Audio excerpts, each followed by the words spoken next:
I'm gonna do a thrift haul video from stuff I got yesterday that I'm gonna list on eBay today. And here's the return. It's an Untuck It shirt, which sucks.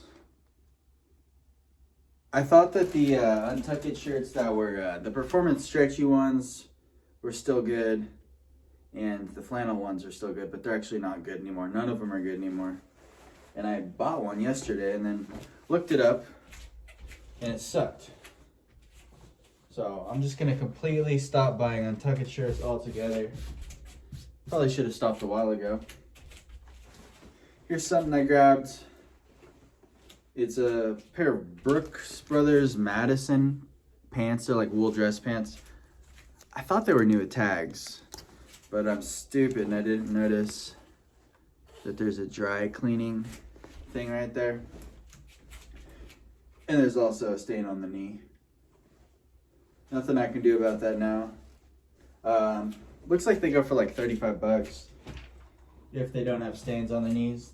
The Madison style of pants. Here is a Nike jacket. It's like a golf jacket.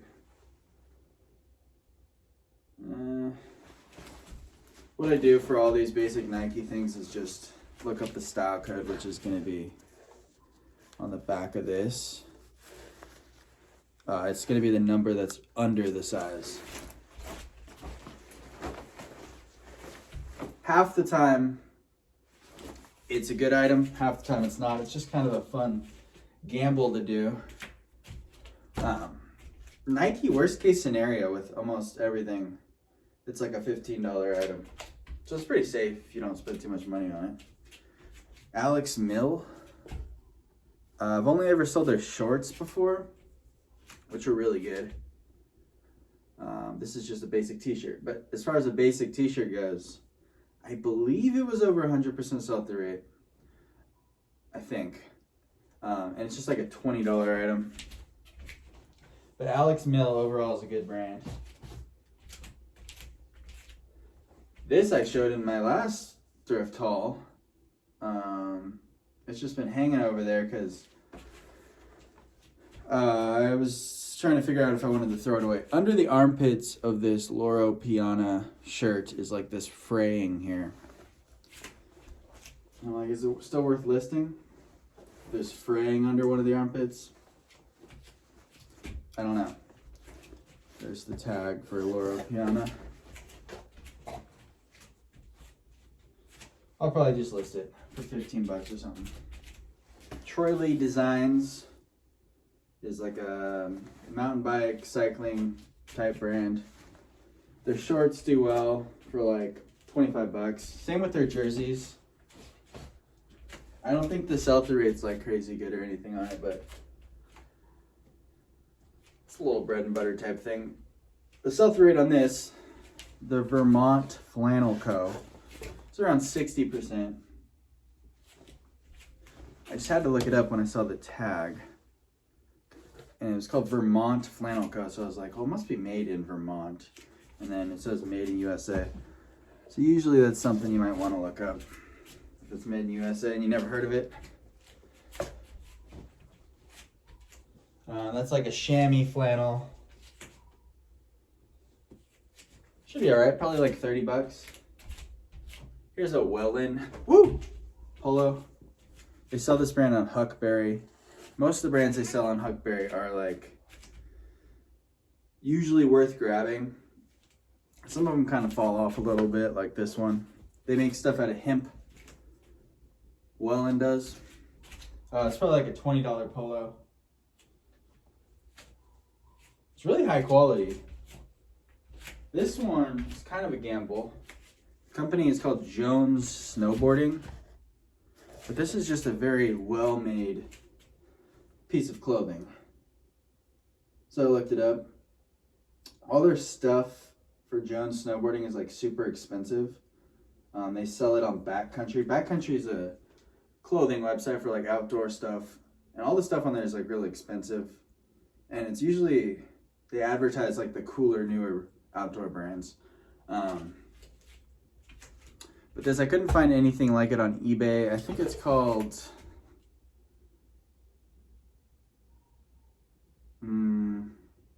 forgot what it's called. But if you look at backcountry or Jones snowboarding shirt, there's like one listed and two sold. So I was like, okay, technically it's a high sell-through rate, even though there's like no volume. But I think this was called, shoot. Oh, I can't remember what it's called. I found it on Backcountry. It's like a grid fleece. I don't know, I'm gonna list it for like 35 bucks. It's like a $75 thing new. Here's a Buck Mason basic t-shirt. Buck Mason, great brand. This is like a, again, as far as blank t-shirts go, it's decent, 15 to 20 bucks for a Buck Mason pocket tee. That's another, I think that's another Huckberry brand. I think. Here's just a vintage Gap fleece vest. Pretty cool. I like it. So I grabbed it. Like 6 months ago, Sean Wotherspoon was like showing all this like vintage Gap stuff on his Instagram. He's like a fashion vintage guy, I guess. He did like a collab with Gap where he had his own line of vintage inspired stuff. And the vintage Gap fleeces were really good 6 months ago. They're not really good anymore. So I wouldn't like recommend getting that. I just thought it was cool. And it was cheap. Pair of Fabletics shorts. I list them for like $24.88. They usually sell for like $18. But you know, if I list them for $18, then they're gonna sell for $14. So I list them for $24.88. Pair of Y2K-esque Abercrombie cargo shorts. If you find these in camo, they're like 50 bucks.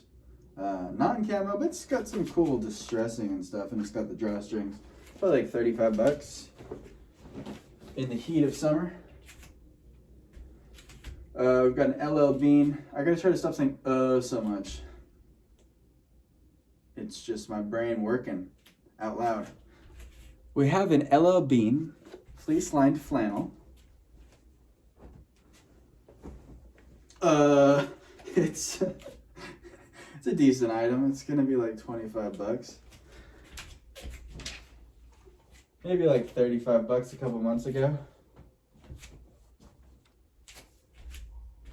Let's see. Got another Alex Mill shirt. Another good basic t-shirt, probably 15 to 20 bucks.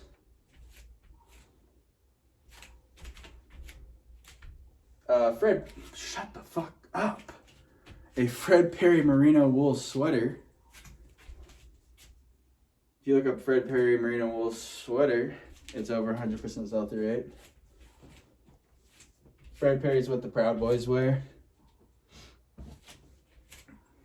So a lot of people put Proud Boys in their title, which I think is kind of funny.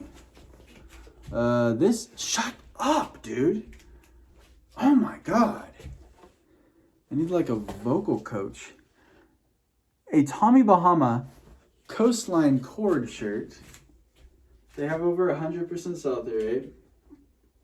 Probably 25 to 30 bucks. A lot of good stuff from Tommy Bahama out there, especially the stuff that has the style on it. That's kind of the way things are going with clothing reselling, is everything is about the style. The style that the manufacturer is calling it.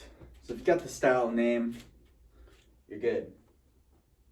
Oh my God, dude. It's insane. I don't say when I talk to people in person. But I edited that video yesterday and I said so many times, it was crazy. A vintage pair of Disney shorts. These are kind of cool if you're really into Disney. They're like 90s made in USA.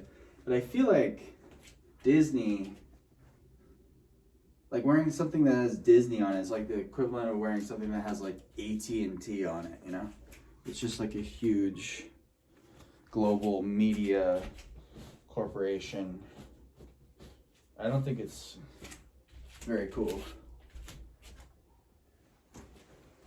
All right, we got a pair of buckle BKE jeans. These are, what's the style here? Derek. They usually have a dude's name on them. Usually they're high sell-through rate. So I just grab all the ones I find and then figure that out later. They look kind of like a big cut, which would probably be good. We have a pair of 517s, which everybody loves 517s. Especially when they're kind of cool and faded. These ones I think are like, yeah, they're like a weird cotton. They're like 35% polyester. Which I'd rather just have the cotton ones. But these ones are like thick. Usually if they're a cotton blend, they're more thin. So interesting. Here's that Untuck It shirt I mentioned earlier. At least it's a 3XL tall and flannel. I don't think that's even going to help it that much based on what I looked up yesterday. So I probably should have just left that. A lot of people get bummed when like companies that used to be good suck. I said again. I'm going to stop calling out myself for saying it because it's probably making it worse.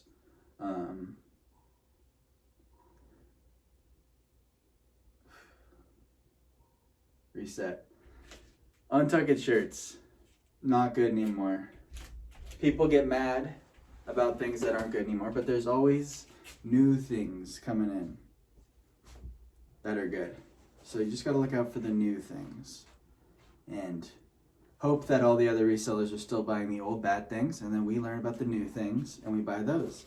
And everyone's always behind, except for you. Here's a pair of Uniqlo jeans. One of my patrons in the comments asked, Big Yumbo, how do I identify selvage jeans? I said something like, usually they're a darker denim. They're going to be stiffer, more of a raw, dark wash, stiffer. And then we just checking the leg. You don't want to be running around the thrift store checking every leg. You just want to figure out which jeans are usually selvage. Basically, it's the thickness, the color, and the rigidity. These Uniqlo selvage jeans usually sell for like 30 bucks for me. This isn't the brand of selvage jeans that you want to find.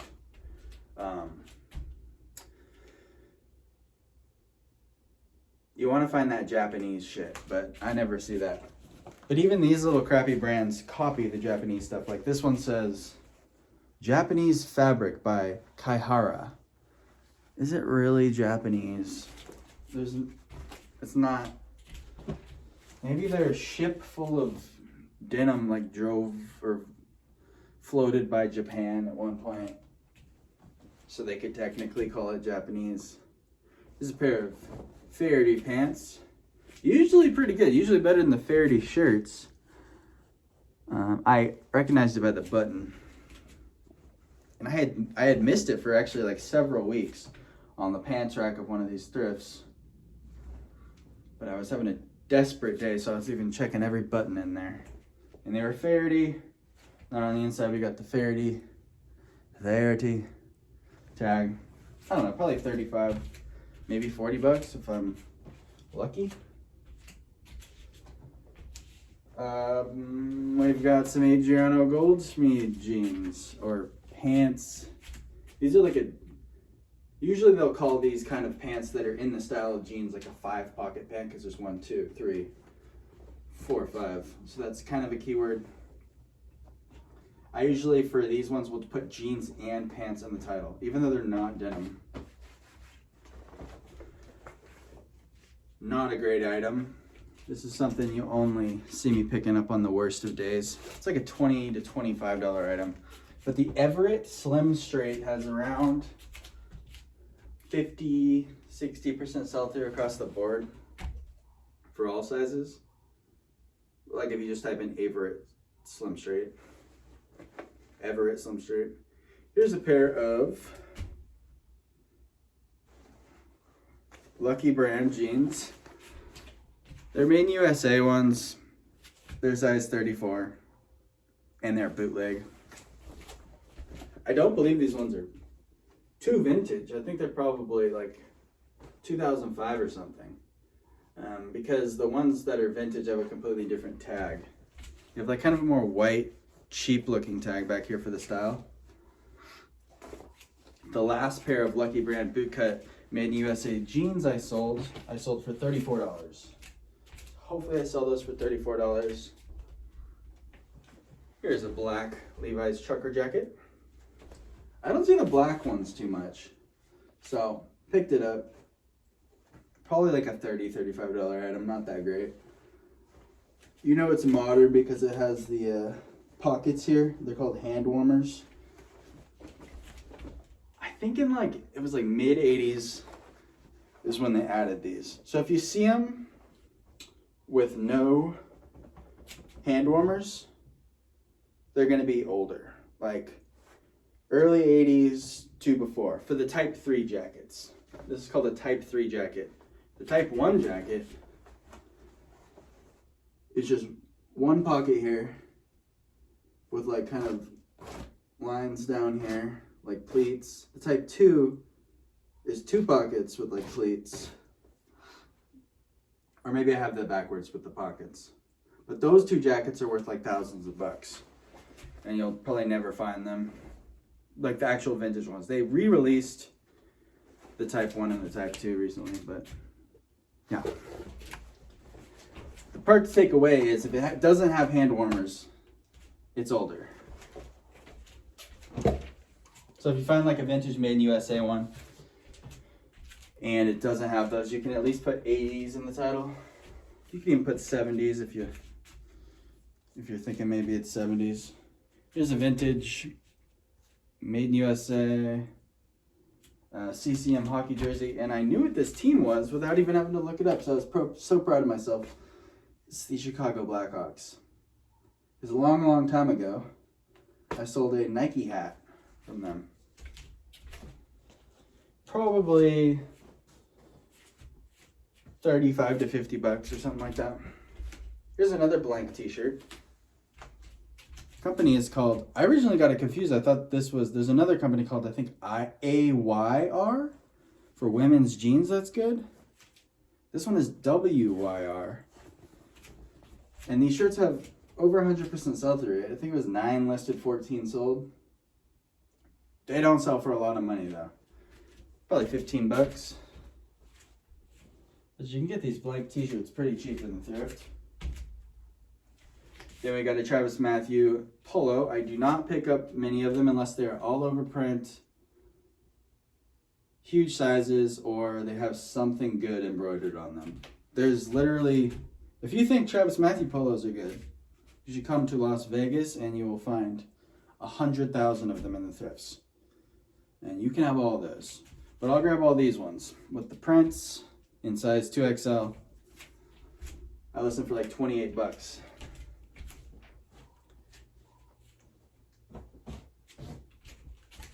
See, we got another pair of AG Everett slim pants, 20 bucks or something. Got a pair of Fabletics athletic shorts, lined. List these for about $24 and they sell for about $18 most of the time. The Fabletics pants are the best ones. I grabbed this on my way to Death Valley the other day at a thrift.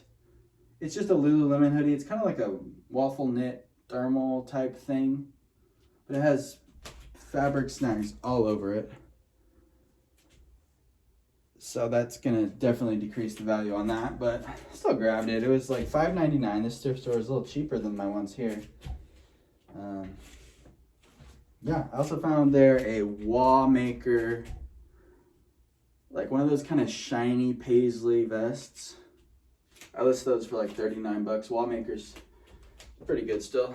This I think you might have already seen in a car video, but it was in the laundry. It's a Mizzen and Main stretchy shirt. It's not great. I wouldn't recommend grabbing it. But we had to get the stains out, so we washed it. Now we're showing you. And this one is a good one. The Tommy Bahama San Lucio stretch shirt. Over 100% sell-through rate on these. And both these Tommies that I'm showing you are long sleeves with 100% sell-through rate. I feel like for the Tommy Bahama stuff, the worst stuff is just the Hawaiian shirts, because I think they're the most common. If you find things that aren't Hawaiian shirts, they're usually better. Except I looked up a flannel the other day and it was not good. Anything else? I got one thing that I had to steam. It was so wrinkly. It's a pair of 559s by Levi's in a 30-32. And that's it.